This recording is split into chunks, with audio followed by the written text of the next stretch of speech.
Yeah. Oh, Steph, I know you've only been in Newport a few days, but being a Partsville is killing me. You're right, I am droning on and on about myself. How are you holding up, Cuppers? That much fun, huh? I thought baby showers were just a lot of women yakking it up about... Your dad hired musicians. Well, sure, they were okay once, but without John, they're just another Liverpool garage band. Don't worry about me, Cuppers. I'll bear up. You just keep having the best time of your life. No, I do not want to talk to Yoko. Okay, bye.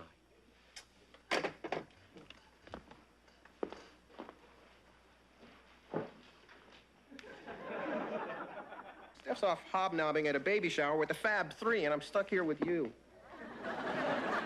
Tragedy strikes some people so young. Michael, you know showers are for women only. So are Sweet 16 parties, but it didn't stop me from having one. Michael, what do you want us to do? Throw a shower for you? Could you? No. Oh, thanks, Dick. Set me up just to knock me down. Well, you know, why shouldn't the father-to-be have a party? It might be fun. I could make my famous potato salad. Ixnay, Mrs. Ickday. There'll be no skirts at this soiree, right, Dick? Yeah, you know, let a woman into a baby shower, and the next thing you know, they're crashing our gymnastics classes. So true. Okay, let's divvy it up.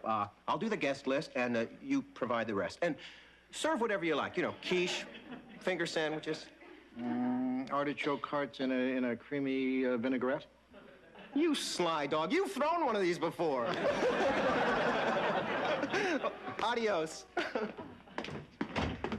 I'm having a shower. So, I've had 4 today, and I still feel dirty. Hello, Dick, Joanna. Miss Goddard? As you know, I wear 2 hats, the hat of head librarian and the toque of president of the local pastry club. Today, I'm in the latter guise to extend a rare honor. The pastry club proudly presents an evening of poetry and pasties. That can't be right. That should say pastries. Either way, it sounds like a fun evening.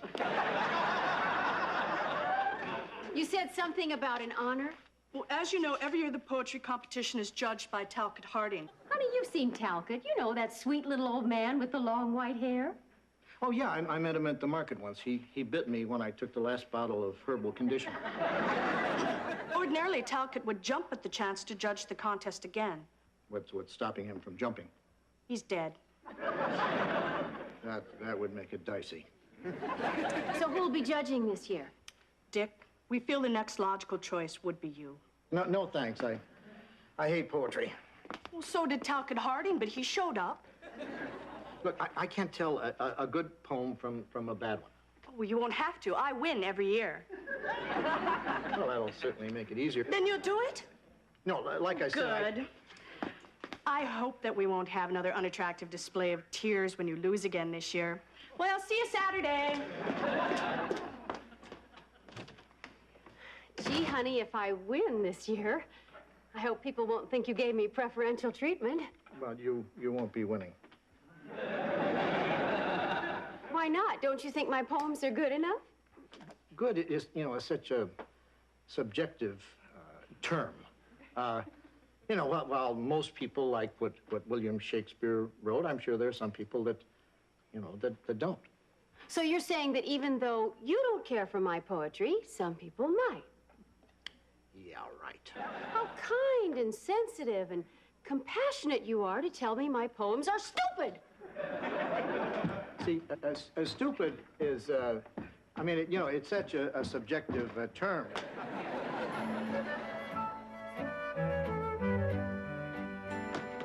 Invites for the innkeep. And you'll note each is hand-painted and numbered by the artist. Well, this must have set you back a small fortune. Well, not me. You're the host of this baby bash. I figured you'd be proud to pop for this papa-to-be. Not to worry, Dickums. Let me explain the Circus of Stationery's easy monthly billing plan. 36 low monthly installments followed by a modest balloon payment. Not footing the bill for your shower. Besides, I have to judge a corny poetry contest Saturday. Pardon, but perhaps you can persuade those pentameter pushers to postpone. Michael, I'd rather turn you down than Miss Goddard. Well, fine. Go listen to your sissy poetry. I'll be bonding with the boys over watercress sandwiches. Oh, you're still here. Yeah, I was just gonna go into the lobby to get, nothing. Well, then you'd better, hurry. All right. Where are you going? To, get, no, nothing. Don't let me, keep you. Morning, Joanna. If you're doing the crossword, I can help you with Fiddler on the Blank. Actually, George, I'm working on a poem. I can't help you with that. But if you want, I could hot glue the tassels on your pasties. George, they're pastries. Besides, I'm not entering this year. Why not? Now that Talcott Harding's passed away, Miss Goddard isn't a shoo-in anymore. Unless she's carrying on with the new judge. Dick is the new judge. And he uses the same herbal conditioner Talcott used. The kind that gets Miss Goddard all hotted up. The Big Hurt. Gee, I tried to write a poem once called The Big Hurt. Did you drop an engine block on your foot, too? This isn't about a physical hurt. It's about my personal feelings. Can I read it? Well, it's not really polished yet. I mean, the imagery might be a little off. Also, the rhymes are a bit forced. It's beautiful. I thought so, too. This is even better than that poem Miss Goddard wrote last year. Ode to a Glistening Plowman.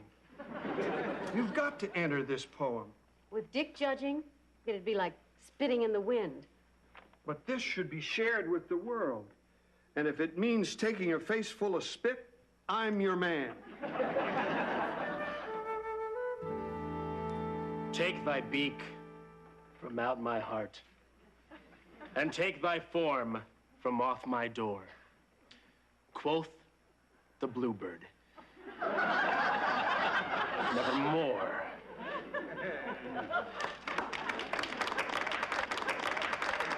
That was absolutely haunting. Yeah, and I thought he peaked last year with his Tracy at the bat.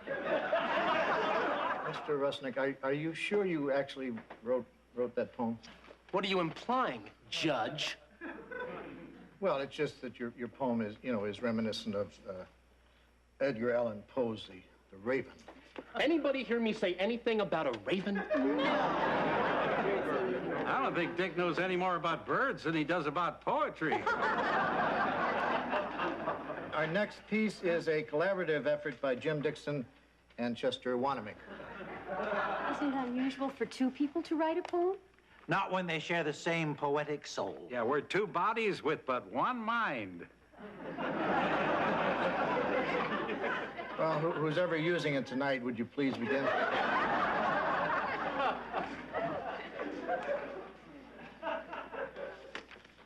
Pals, a poem by Jim Dixon. And Chester Wanamaker.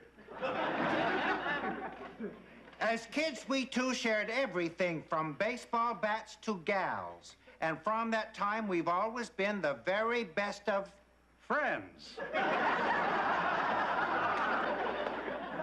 Years later, we played poker at our next-door neighbor, Hal's, and helped each other win because you always help your... Friends. If you want to know the secret of our very high morals, it's I've got him and he's got me, and that's what makes us... Friends.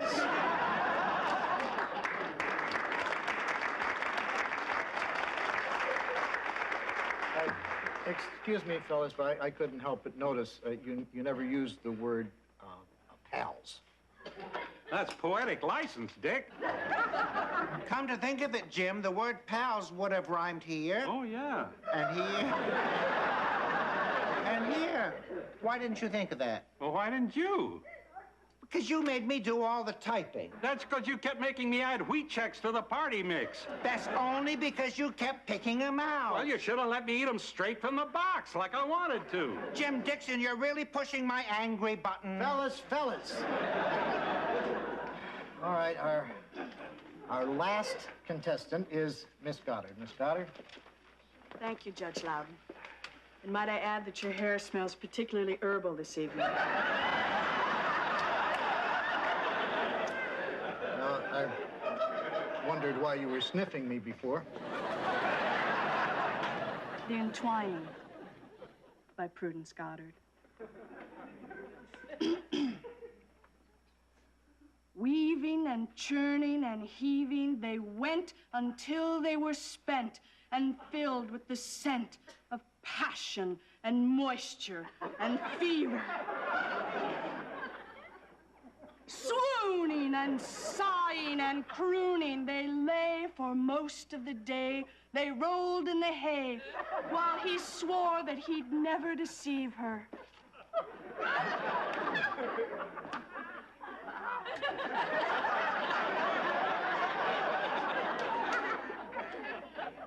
Groaning and gasping and moaning, they shrieked until their loins creaked. The two lovers peaked. How ironic that soon he would leave her.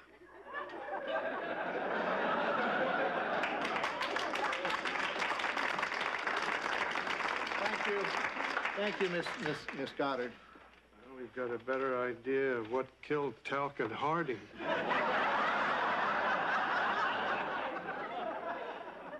Well, I think that's about all we have. I know I've heard enough. Wait, Dick. I've got one. I hope it's a haiku. I'm hungry. The big hurt. My hurt comes from a flame no one can see. It's seared away the hope inside of me. Time heals most things. I'll scar where I've been burned. But what I've lost can never be returned.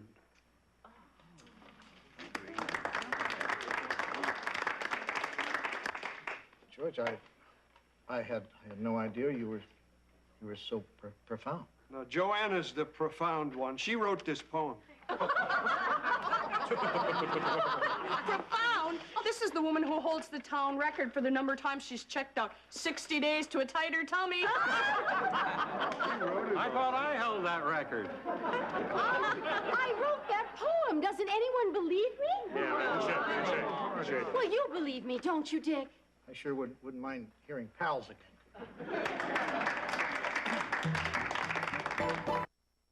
And he's got me, and that's what makes us Friends.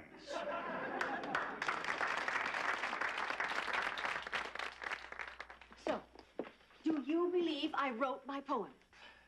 Honey, I'd like to, but that poem, it just isn't your style. It's so,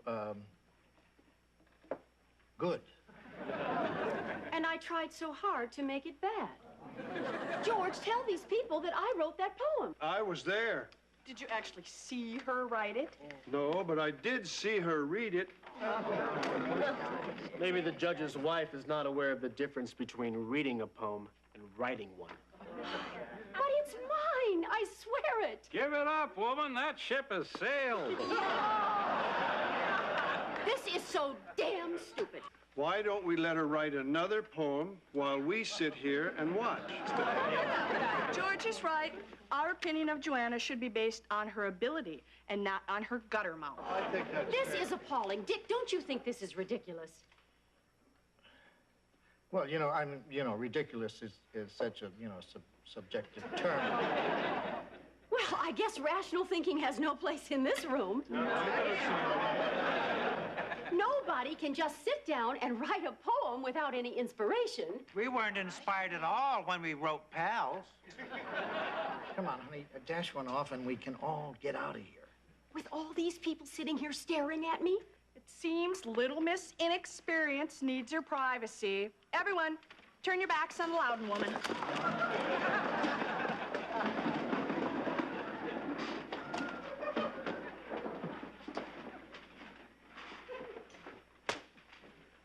You might want to steer clear of your usual stuff about clowns crying the saddest tears of all.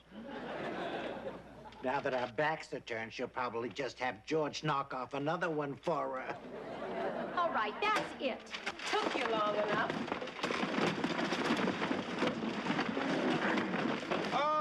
Okay, Joanna, lay it on us.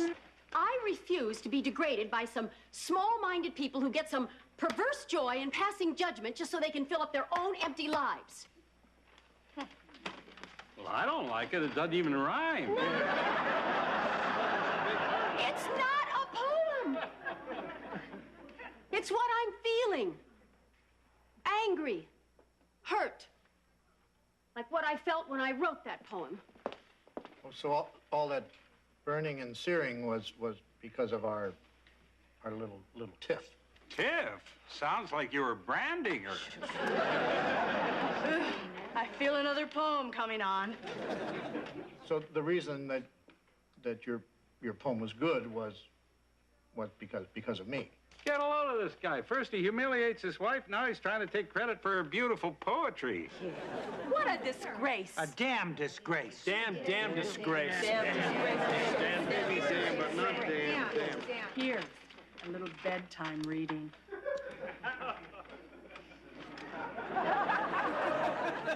Dick, make your decision. Who's the winner? Well, it's a tough call, but the winner is my lovely and talented wife, Joanna. After all these years of never even coming close, the one year my husband is the judge is the year that I finally win this prestigious honor, and I am just about the happiest Joanna, you're babbling. girl in the world. Well, that puts an end to our Well, not so fast. You still have to judge the pastry competition. the pastry competition. Poetry counts for 10%, pastry for 90. It's a biathlon. You mean all this poetry crap was just a warm-up for a pastry competition? Well, why do you think the pastry club hosts it? Wait until you sink your teeth into my hot sticky buns.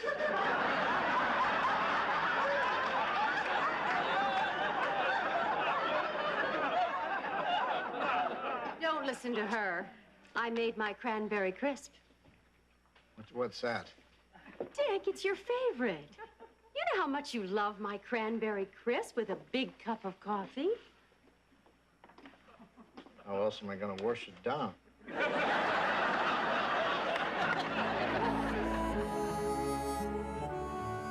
No, I understand. Yeah, sure. Oh, same thing happened to a few of the other guys. Yeah, well, I'm sure the pressure really cooks when you're boning up for a bar mitzvah. Sure. Bye, Muhammad.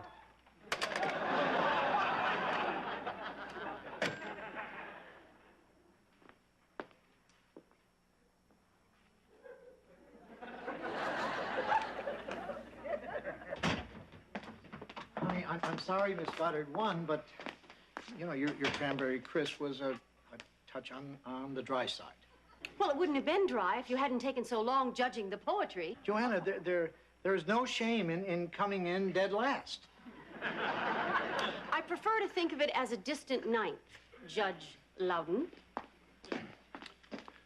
Is it just me, or does this shower seem kind of slow? I guess the concept of an all-boys shower was just too new age for this one Porsche town. At least you dudes showed up. Well, around here, George and I are the vanguard of everything hip and trendy. Anybody got their name on this bowl of sauerkraut? It says George Utley now. Oh, boy. Don't you want to consume that kraut with your cronies? If you don't mind, I'd rather party hardy alone in my room. I've got some late-night reading to do. The Branded Handyman.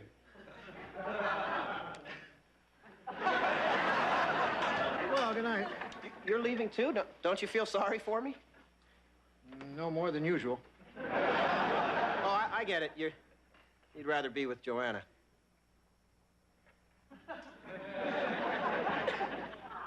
Anybody got their name on those cocktail wieners? Those dogs say Dick.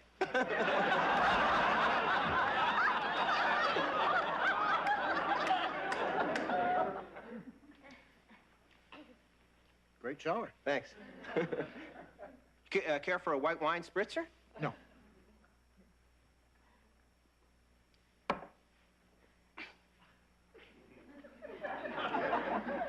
Bite of baklava, baked it myself. No. So where's my shower gift? I didn't get you any. Oh.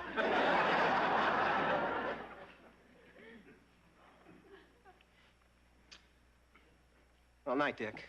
I